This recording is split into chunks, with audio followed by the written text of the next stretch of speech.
Hello, hello! Welcome back, everybody.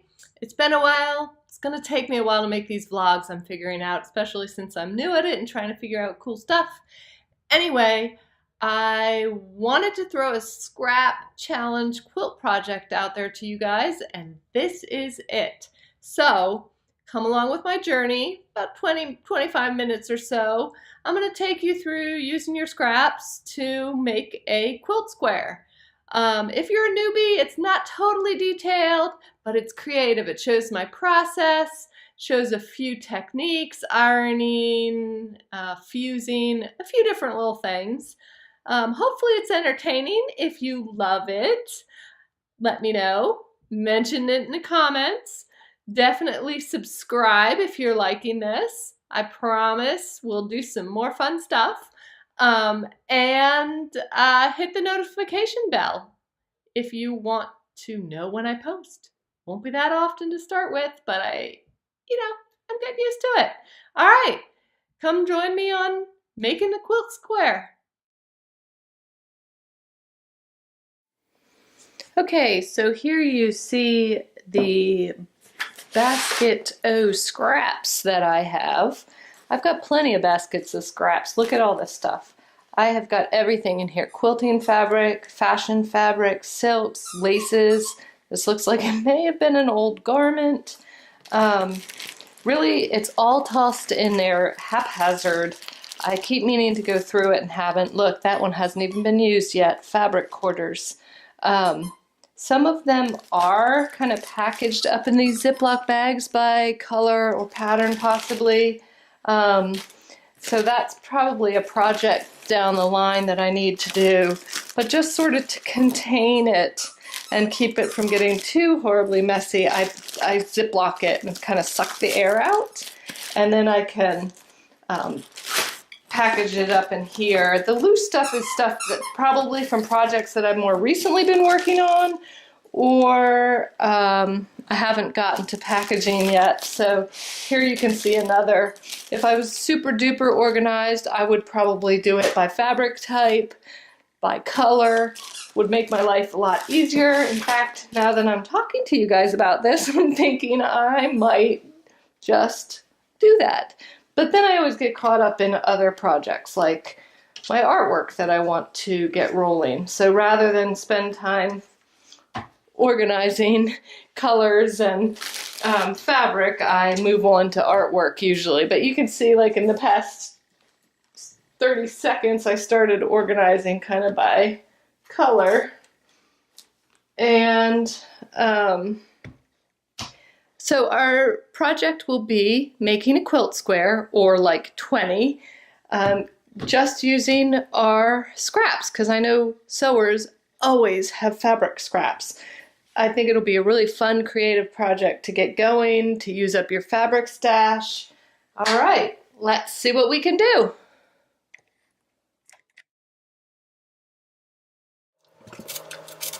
Sort your scraps. Here I'm doing it super speed. Just randomly throwing them out there by colorways. So you're going to see I'm sorting it by warm colors and cool colors. Trying to decide which ones I have more of, and then I'm going to start moving into sorting it by pattern color, and pattern size. So you want to balance the size of your patterns as well as the colors to create a harmony with your scraps, because you're going to form that into a block, and then you're going to form all those blocks into a complete quilt. So it's easier to know kind of what colors and patterns you're working with ahead of time.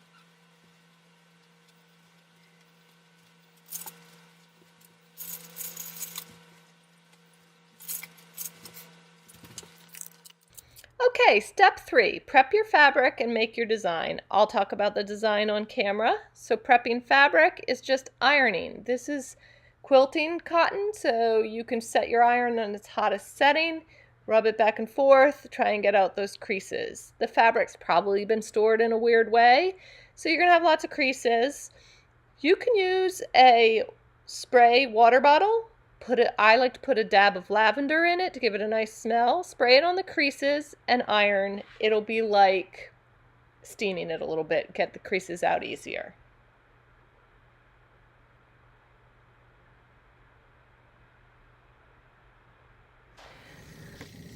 Hi folks, okay, so here we go. You can see I am ready to work. I got my work face on, I got my glasses. We are working on our very first challenge. It's the scrap challenge. It is making a quilt block out of your scraps. I showed you a little bit about color theory, choosing warm and cool colors, kind of going through your stash, kind of throwing things together, see what they look like, color, pattern, size of pattern. And now I'm going to show you how to put your piece together using a freezer paper method. There are so many different ways to do this. We're gonna give this one a shot. We're gonna try and do quick and easy because I don't have a lot of time. I got so much stuff to do and I'm kind of freaking out, so we're gonna try something kind of quick and easy. Okay, so what we have here, and I will put the links down below, is an Omni grip square ruler. It's a 12.5 by 12.5. We're gonna do a big block because why not? That makes a quilt go faster. We have freezer paper here. This is Reynolds freezer paper. I'm sure you can get different stuff. Handy dandy little description of how to do quilt blocks on the back here for you. So I will post some directions, but basically the first thing we're going to do is mark out our 12 by 12 square. That's it. I just want to know the ballpark of where we're working. So hopefully you can see those lines. And then, you know, I ironed this. I showed you how to iron this the other day. We've got all these pieces. And I think I'm going to work large. And we talked about just kind of like throwing the piece together. And I'm trying to think of what I might like to do. I usually plan these things out ahead of time. I really liked, let's kind of do like our own version of a log cabin. A log cabin's just a lot of rectangular pieces. And when I say a lot, I don't want to do a lot. I want to do a little. So I've kind of gridded it out. I like that shape. Let's trace that in a marker so you can see it.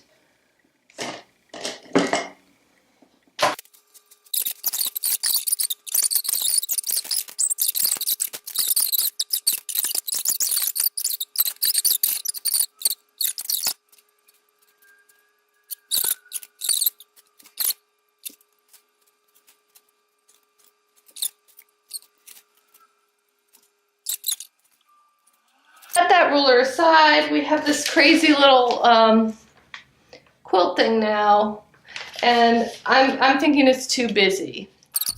Okay, so here I just combined some of the stripes to make larger blocks. Okay, so then since I wanted dark, I know I'm gonna cut these out and use them as a template. So, or you could actually just put this onto the fabric, which I might do for the stripes, and iron it and then cut it. That's probably what I'm going to do for the stripes. For the triangles, I think I'll leave them. So I think I like the idea of doing these two for stripes. They're quite close to each other, but the dark, or the medium, the sort of lighter, and then this dark one will be for the triangles. And then I'm going to throw in, I might go just with the blue and reds. So I'll do these for the alternate stripes. Oh, this won't be long enough for stripes, so change of plans. That's going to be triangles. That's going to go on the triangles. Alternate stripes. So we're going to have triangle, triangle. That's nice. And then we're going to have stripe, stripe. No, let's do stripe and stripe.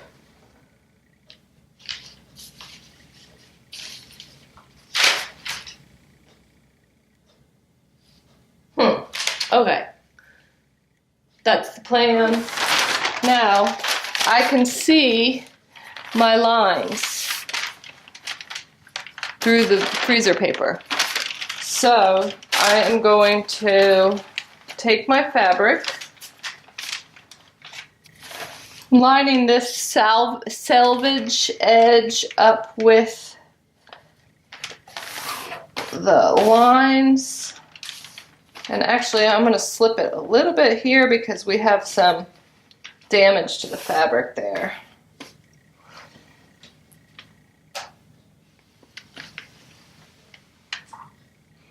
This is a press sort of situation. I don't think, yeah, and you press.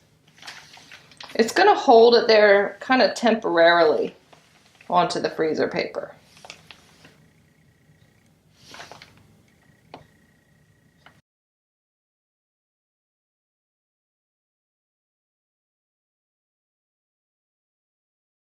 So it's like a really almost light glue. I don't want to say glue. It's not glue. I don't know what it is. Maybe I should figure that out. But anyway, it holds it in place enough for you to cut it out and then use it as either a template or you can use it for paper quilting. Okay. I'm going to flip this bad boy over and you can see my template. I probably should have numbered these. In fact, let's do that.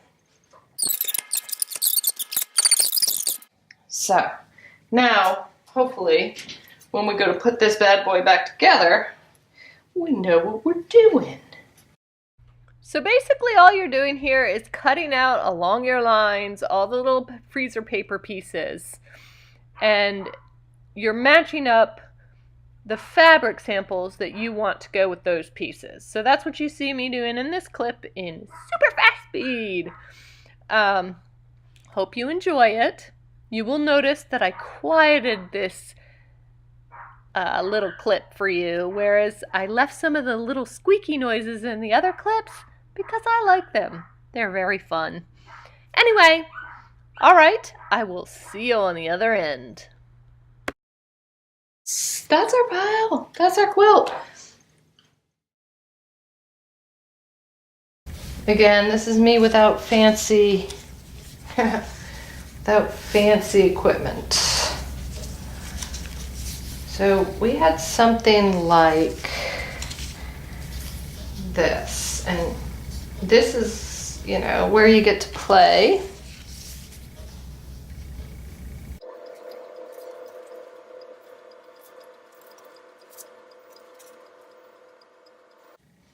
Yeah, so I'm already seeing where I don't want to do that. I want to do this.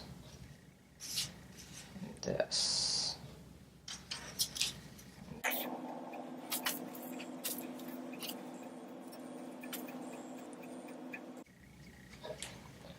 So, I don't love it. Don't love it. I'm thinking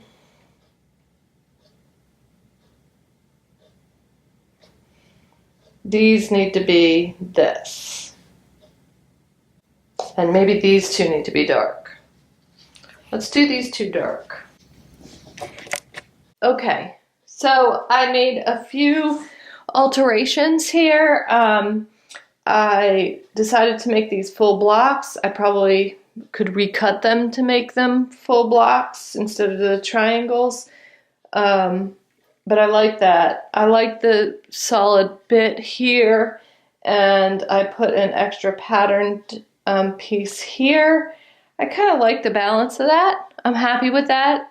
I'm not ecstatic, but I am starting to think, since there's no seam allowance, I like these cracks between here.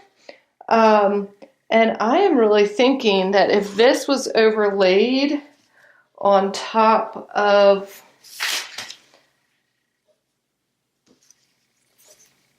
some yellow,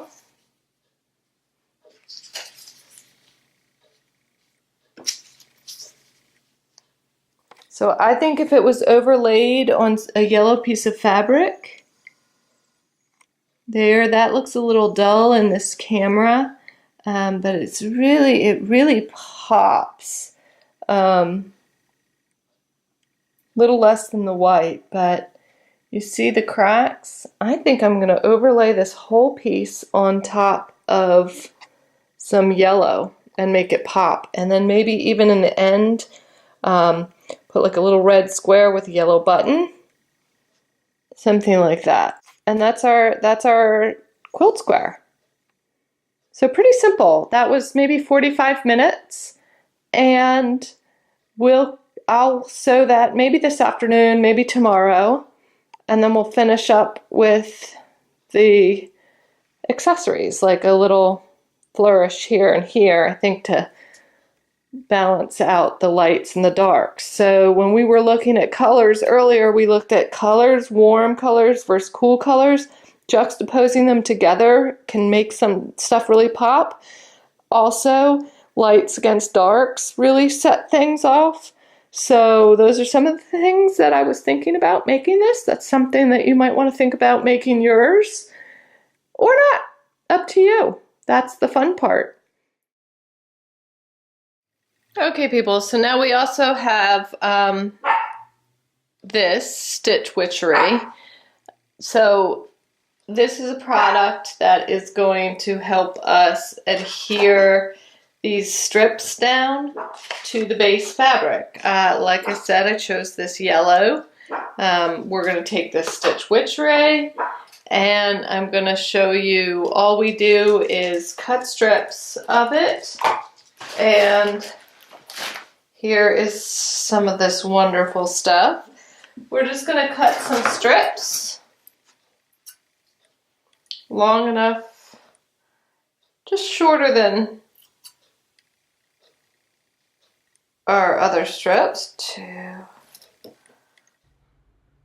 Okay, lay your fusing under each strip, then take it to the ironing board, use a hot iron and iron on top of each strip to adhere the strip to the backing.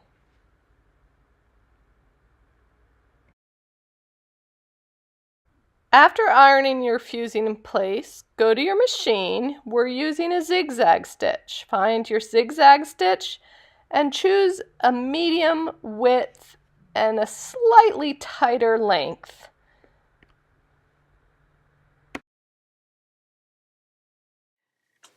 Okay, so we have quite an angle here, but I want you to be able to see the machine when I'm stitching. So what I'm going to do, I've set my stitch length and the zigzag stitch, and then I'm going to change the color. I think I'm going to do it blue because I have a blue accent in there.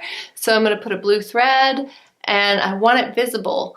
It's going to be that zigzag to kind of mimic a crazy quilt, but not with the embroidery floss. So let's see how it goes. I'll show you a little demo of the stitching. Make sure you have a sharp needle. We're using quilting cotton, so it can be sort of a standard, I don't know, 70, 80 point needle. And that's it. It's pretty straightforward since we have straight lines. We're just going to kind of go back and forth, zigzag back and forth.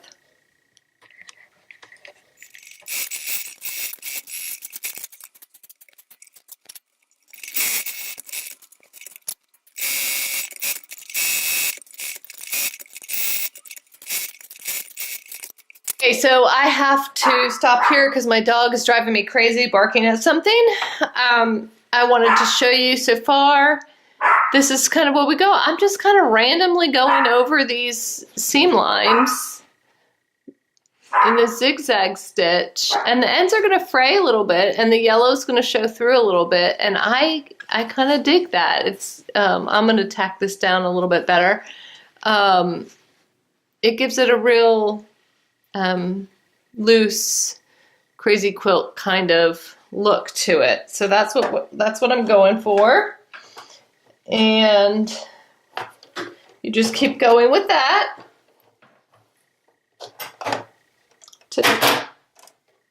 until it's finished. There you have it. Okay folks, so that's it. Hope you enjoyed it. I really love doing these. I have so much fun doing these, and I hope you're enjoying seeing some of my process. I hope you subscribe and kind of come on the journey with me. And if you have any questions or anything about the tools and materials, whatever, just put them below and I will do my best to get back with you.